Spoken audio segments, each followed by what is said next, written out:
Okay, Assalamualaikum warahmatullahi wabarakatuh dan salam sejahtera. Saya Cikgu Anis. Cikgu Anis dari SMK Jalan Kebun. Okay, jadi saya akan memberi sedikit penerangan tentang apa yang awak akan pelajari dalam RBT tingkatan 2. Basically dia tentang pengenalan lah berkenaan dengan mata pelajaran RBT tingkatan 2. So slide ini dibangunkan oleh saya bersama dengan guru-guru petang RBT SMK Jalan Kebun. Ya, Assalamualaikum warahmatullahi wabarakatuh dan salam sejahtera. Diharapkan semua para pelajar berada dalam keadaan yang sedia, yang ceria, yang sangat sihat dan sangat bertenaga untuk meneruskan pembelajaran pada sesi 2021 ini. Okay, basically kita akan meneruskan pembelajaran dan pengajaran di rumah secara atas talian. Apa yang saya dan guru-guru akan lakukan adalah kami akan memberikan awak pautan YouTube berkenaan dengan topik yang akan kita pelajari. Selain daripada itu, kami juga akan memberikan nota-nota tambahan dan insyaAllah kita akan sediakan modul kepada semua para pelajar supaya tiada apa yang tertinggal. Dan kita sangat-sangat berharap dan berdoa agar pandemik ini berakhir, jadi awak semua boleh datang ke sekolah dan kita boleh belajar seperti biasa, insyaAllah. Okey, jadi persediaan untuk memulakan sesi PDP hari ini, yang pertama sekali semua para pelajar perlu ada minat terhadap mata pelajaran RBT dan saya percaya mungkin ada pelajar yang kurang berminat, but it's okay, lama kelamaan awak akan pupuk perasaan itu. Persediaan mesti mantap, maknanya walaupun tidak berada di sekolah, awak telah mempunyai peralatan sekurang-kurangnya kertas A4 ataupun kertas kajang untuk mencatat nota atau sebagainya lah. Kemudian yang ketiga, sebuah buku nota panjang. Para pelajar boleh menggunakan buku nota yang lama kalau ada. Cuma saya minta tolong buat kita panggil partition. Katakanlah ada nota-nota lama tu, minta para pelajar buat partition dekat tengah-tengah tu untuk membezakan mana nota lama dan juga mana nota yang baru. Okey, kemudian buku teks digital RBT tingkatan 2. Jadi ini adalah bahagian depan buku teks RBT tingkatan 2. Ada dalam bentuk digital, jadi saya harap para pelajar semua boleh memiliki ataupun download supaya awak boleh lihat segala apa yang saya atau mana-mana guru terangkan dan ajari selepas ini, awak boleh tengok dengan lebih mudah ataupun lebih terarah lah. Okey, seterusnya saya senaraikan nama-nama guru mata pelajaran RBT.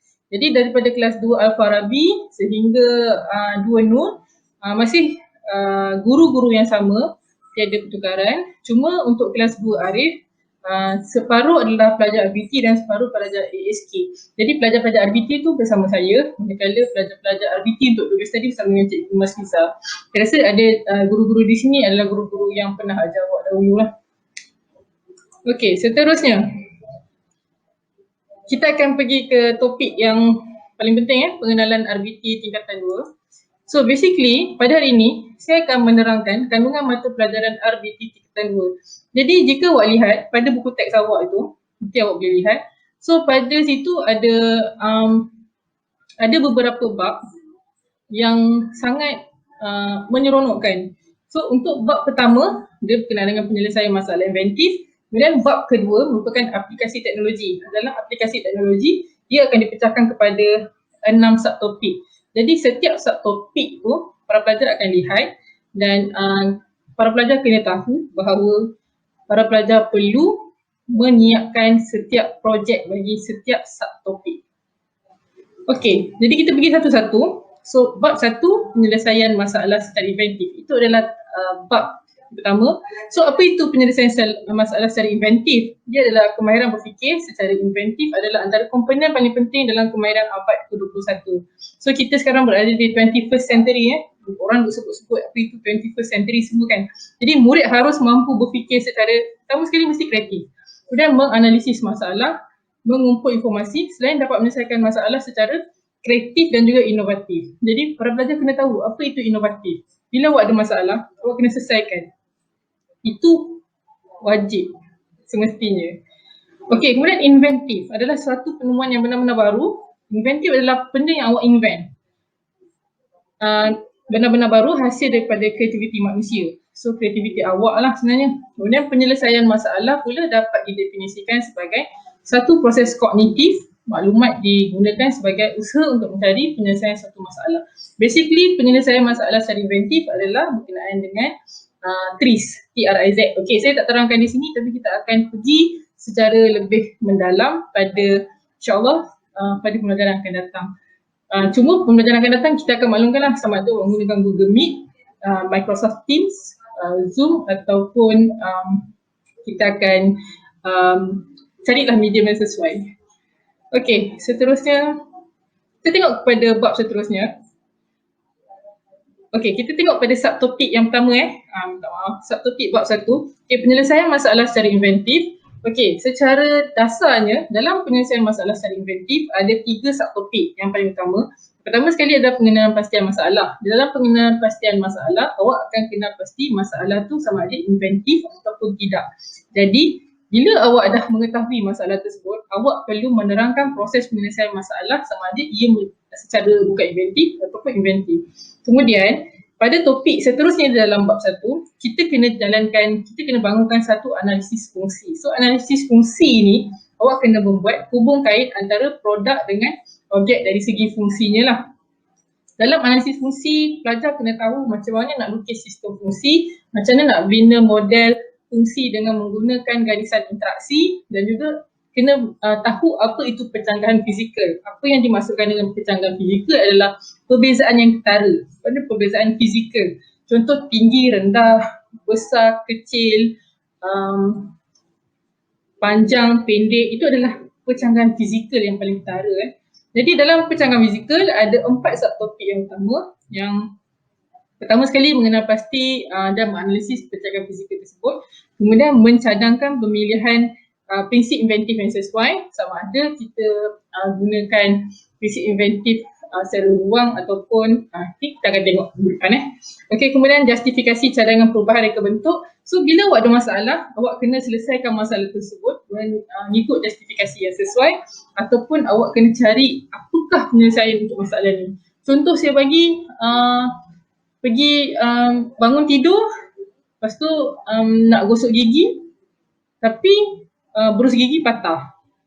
Tapi nak kena pergi sekolah ni, takkan tak berus gigi. Jadi macam mana nak selesaikan benda tu? So awak kena selesaikan masalah tu time tu juga. So mungkin awak akan ambil getah, awak sambung dan sebagainya lah. Tu salah satulah. Ataupun awak balik kampung nak tolong atuk awak dapatkan buah rambutan dekat bahagian atas pokok. Macam mana awak nak tolong atuk awak?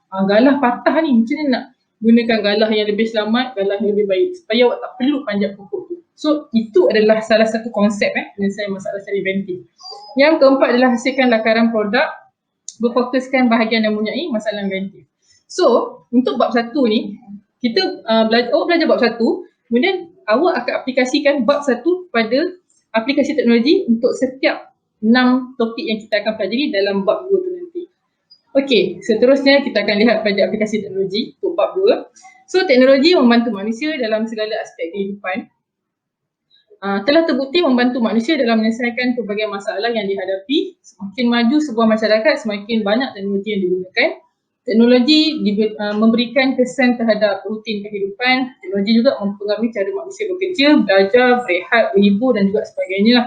So banyak manfaat diperoleh daripada aplikasi teknologi, antaranya termasuklah memudahkan sesuatu proses kerja, menjadikan sesuatu proses kerja itu lebih konsisten dan juga meningkatkan produktiviti dan juga menghasilkan kerja yang lebih kreatif. So boleh lihat di sini, sekarang pandemik berlaku pada 21st century, abad ke-21. Apa yang baiknya berlaku pada masa sekarang ni? Kita dah ada teknologi dan awak boleh gunakan teknologi tersebut untuk belajar dengan terus menerus. Maksudnya kita ada sistem audio dan video dan juga visual yang baik dah, walaupun tak dapat pergi ke sekolah. So bertuah lah sebab awak berada pada zaman ini. Cuba bayangkan pada zaman 80-an berlakunya pandemik, tak boleh pergi sekolah. Macam mana cikgu-cikgu nak belajar? Macam mana cikgu pelajar macam mana pelajar nak belajar pada masa tersebut dan macam mana guru nak mengajar, nak memastikan semua murid tiada murid yang ketinggalan.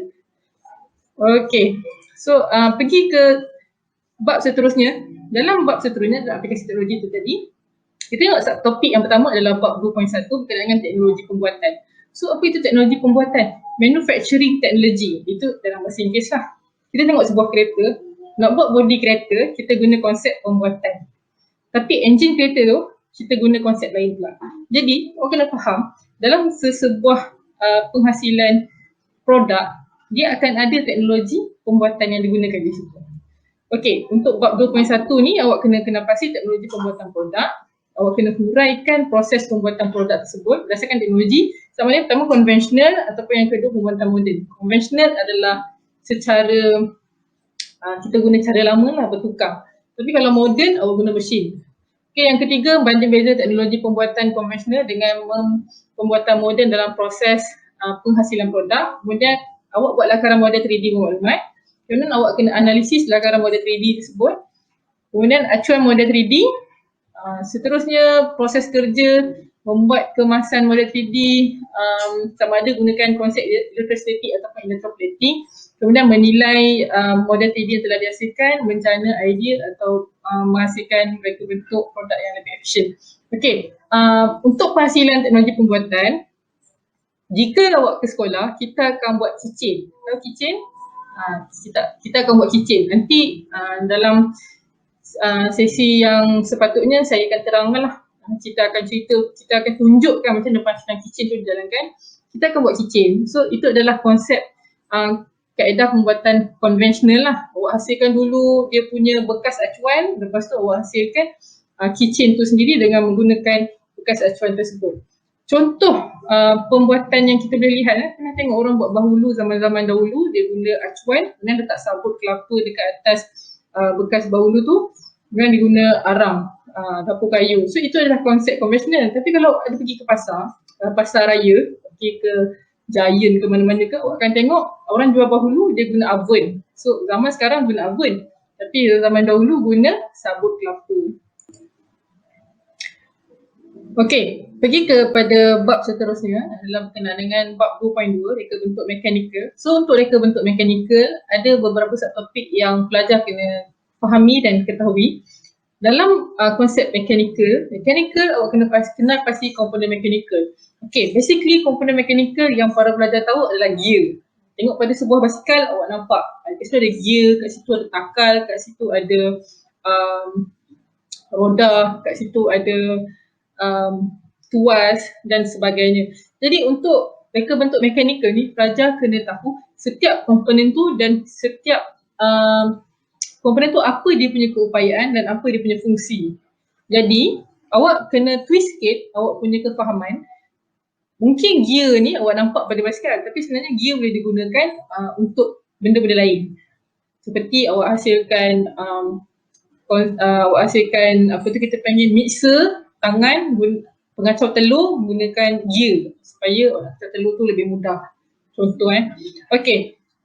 Seterusnya adalah yang kedua, bagaimana sistem mekanikal berfungsi pada produk dipilih. Kemudian kena hasilkan lakaran 3D reka bentuk gadget yang menggunakan komponen sistem mekanikal yang dipilih. Menganalisis kesesuaian komponen yang digunakan untuk membina gadget, membuat rumusan kekuatan dan juga kelemahan komponen sistem mekanikal produk yang dipilih untuk membina gadget mekanikal berfungsi cadangan penambahbaikan kepada sistem tersebut oleh murid. Jadi bila awak buat, awak kena hasilkan satu produk, awak kena cadangkan okey ke tak okey, bagus ke tak bagus, apa masalah dia ke atas awak punya penghasilan produk tersebut. Okey, kita pergi kepada seterusnya subtopik 2.3, reka bentuk elektrik. Jadi reka bentuk elektrik, awak kena tahu apa itu elektrik dan apa itu elektronik. So dalam satu elektrik ada elemen sistem elektrik iaitu sumber, medium, beban dan kawalan. So awak mungkin tak kenal yang mana satu sumber, mana satu medium, beban dan kawalan tu. Sumber adalah pendanaan elektrik tu dihasilkan bagaimana. Sama ada menggunakan air, cahaya matahari ataupun menggunakan ombak. Jadi so kita kat Malaysia ni kita gunakan air lah, kita ada empangan hidroelektrik. Kemudian macam mana elektrik daripada empangan hidro tu dihantar ke rumah-rumah. ataupun ke kilang-kilang ataupun ke bangunan-bangunan. So macam mana dia hantar? Dengan menggunakan medium. So apa itu medium?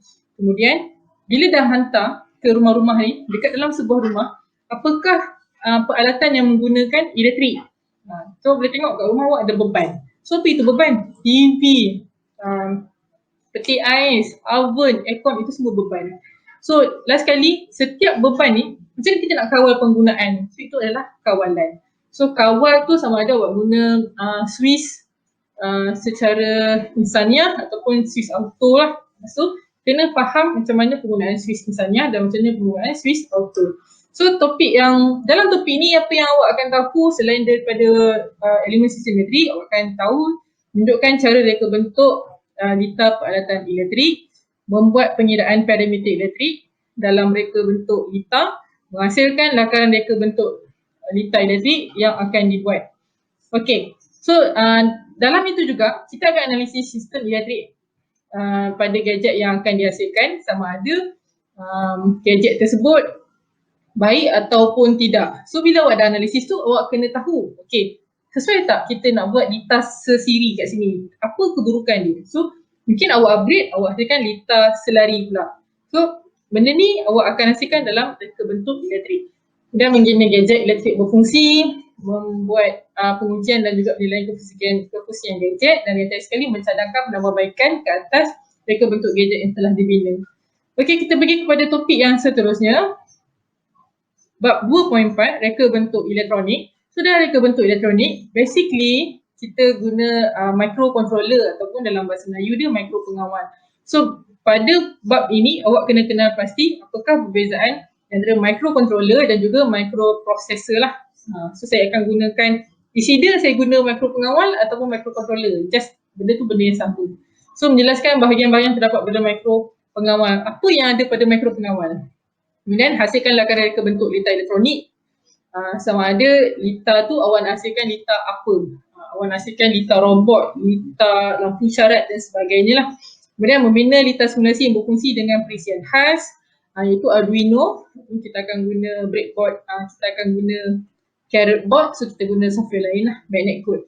So membuat penyambungan lita input dan juga lita output kepada microcontroller, menulis pengatur cara yang mudah, kemudian membuat pengujian dan juga penilaian kefusian lita elektrik, mencadangkan penambahbaikan ke atas reka bentuk lita elektronik. So benda-benda ni, microcontroller ni basically digunakan di mana secanggih, dia lita yang kecil tapi dia secanggih-canggih lita. Lampu isyarat, tak ada siapa kawal. Tak ada pekerja yang kawal, kejap tukar merah, kejap tukar hijau, kejap tukar kuning, tak ada. Benda tu berlaku secara auto. So auto tu dia buat macam mana? Macam mana nak buat? So dia buatlah 3 second, berapa second dia akan buat. Contoh awak tengok counter kan dekat lampu isyarat. Kalau awak tengok manusia ni bila nampak lampu isyarat bertukar daripada hijau ke oranye, dia akan tekan lagi laju. Okey. So perubahan lampu isyarat tu, siapa yang kawal itu adalah microcontroller lah. Macam mana microcontroller ni kawal? Kita yang set di situ. Tengok cerita Mission Impossible kan, tengok orang naik lift, tiba-tiba adalah orang lain yang hacking sistem. Bila hacking sistem, lift patutnya pergi tingkat 13, tiba-tiba pergi tingkat 30. So kenapa jadi macam tu? Sebabnya adalah mikro pengawal, ada orang hacking sistem mikro pengawal tersebut. Okay, kita pergi kepada yang seterusnya adalah bab 2.5, reka bentuk aquaponik. Aqua adalah berkenaan dengan ikan, air lah. Ponik adalah berkenaan tumbuhan. So maksud aquaponik awak kena faham dan ia akan diterangkan dalam reka bentuk aquaponik. Kelebihan reka bentuk sistem ni, komponen aquaponik, dia yang akan digunakan melakar reka bentuk sistem aquaponik bermaklumat, menganalisis lakaran reka bentuk sistem aquaponik, membina model reka bentuk sistem aquaponik, menilai model tersebut, kemudian mencadangkan penambahbaikan reka bentuk aquaponik. So basically aquaponik adalah berkenaan dengan kita menjalankan satu sistem pertanian yang awak akan dapat 2 hasil. Awak akan dapat ikan, awak akan dapat sayur. So sayur tu dah sayur yang boleh makan lah. Kita tak boleh tanam carrot dengan menggunakan sistem aquaponik. So kena twist sikit lah. Awak belajar benda ni, so awak tahu, okey, apakah tumbuhan yang boleh ditanam dengan menggunakan sistem aquaponik. Bukan semua tumbuhan boleh ditanam dengan menggunakan konsep ni. Jadi dekat bab ni kita akan belajar benda tu. Okey. Seterusnya untuk subtopik yang terakhir adalah berkaitan dengan reka bentuk makanan. reka bentuk makanan kita tak ada masak-masak. Jangan bermimpi pergi sekolah akan ada masak-masak. Memang tak ada. So reka bentuk makanan adalah berkenaan dengan takrifan reka bentuk makanan itu sendiri, menjelaskan kepentingan reka bentuk makanan. Kenapa kena ada reka bentuk makanan? Sebab kalau pergi mana kedai, nasi lemak adalah nasi lemak. Semua nasi lemak sama saja. Yang membezakan adalah presentation dia. Kemudian yang kedua adalah kesedapan dia. So, bila awak tengok sesuatu makanan, benda pertama yang awak tangkap dekat otak awak dan dari sudut pemilihan adalah benda yang cantik. Awak pergi beli kek dekat kedai kek, contoh beli kek untuk ibu awak punya majlis hari lahir. Awak tak boleh rasa kek tersebut. Awak boleh tengok kek mana cantik dan kek mana yang sesuai. Jadi, dekat situlah kita lihat reka bentuk makanan itu penting.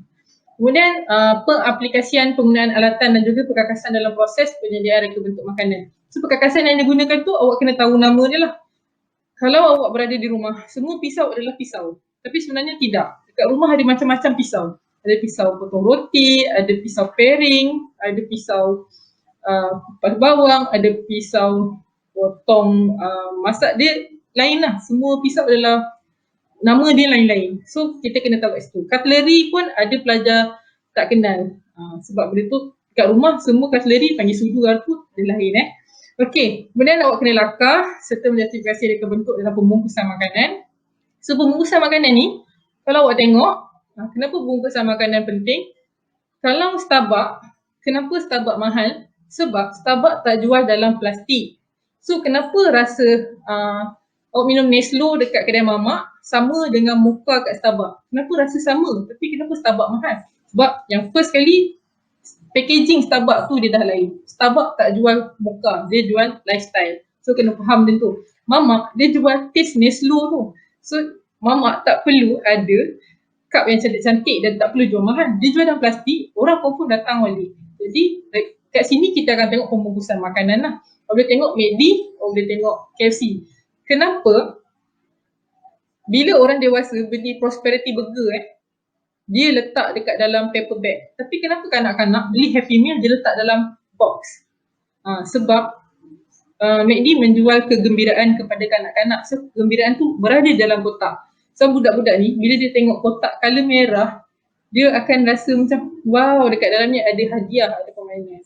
So kalau kita dia dah dewasa, kita dah tak kisah pun dengan Happy Meal tu. So berbezalah dengan pembungkusan untuk kanak-kanak dan juga untuk orang dewasa. Kemudian menilai reka bentuk makanan yang dihasilkan sama ada makanan tersebut sesuai tak dibungkus sebegitu. Awak tengok kalau awak jual burger dekat dalam cup minuman. So kesesuaian tu tidak ada lah. Kemudian boleh tengok dari sudut logo, penghasilan logo. Awak nak hasilkan produk, awak kena bina logo. So logo ni macam mana awak nak buat? Logo tu berguna konsep apa? Logo tu tidak ada unsur racism. Tu kena penting lah.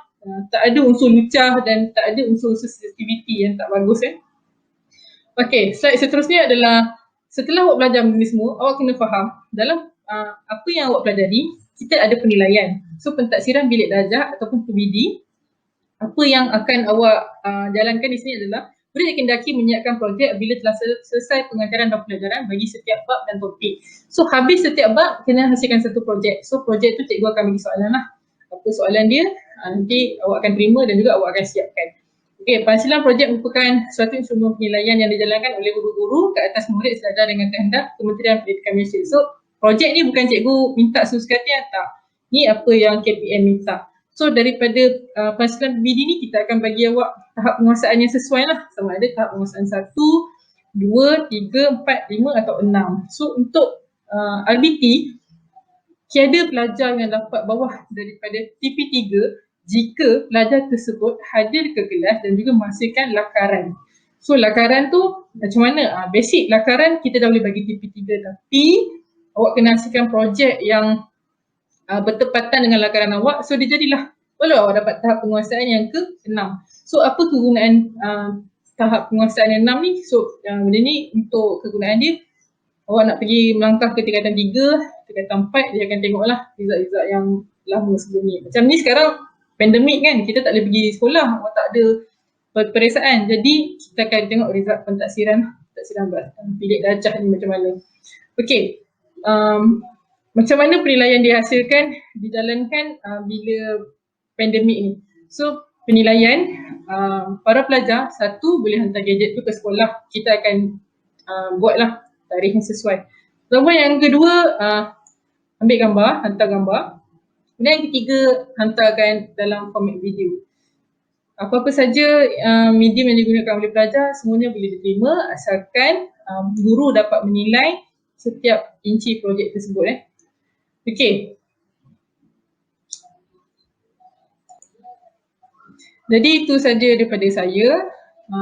Diharap semua pelajar memahami dan juga boleh mengikuti sistem yang kita tengah lalui sekarang. Kita kena jalankan pembelajaran ni secara atas talian. Jadi saya harap semua pelajar dapat mengikuti pembelajaran ini dengan insyaAllah dengan baik, dengan tak apa kita slow-slow, kalau tak dapat nak catch up, bagi tahu, nanti cikgu akan cari langkah yang seterusnya lah, langkah yang sesuai, yang kita tak nak ada pelajar yang ketinggalan. Jadi kita dah cuba, kita akan bagi insyaAllah yang terbaik lah untuk semua pelajar, insyaAllah. Sekian itu saja daripada saya, Cikgu Anish bersama dengan Cikgu RBT yang lain. Terima kasih banyak-banyak, kita jumpa di next session insyaAllah. Kalau tidak melalui Google Meet, melalui YouTube ataupun melalui, tengoklah medium yang sesuai. Okey, sekian saja daripada saya. Terima kasih.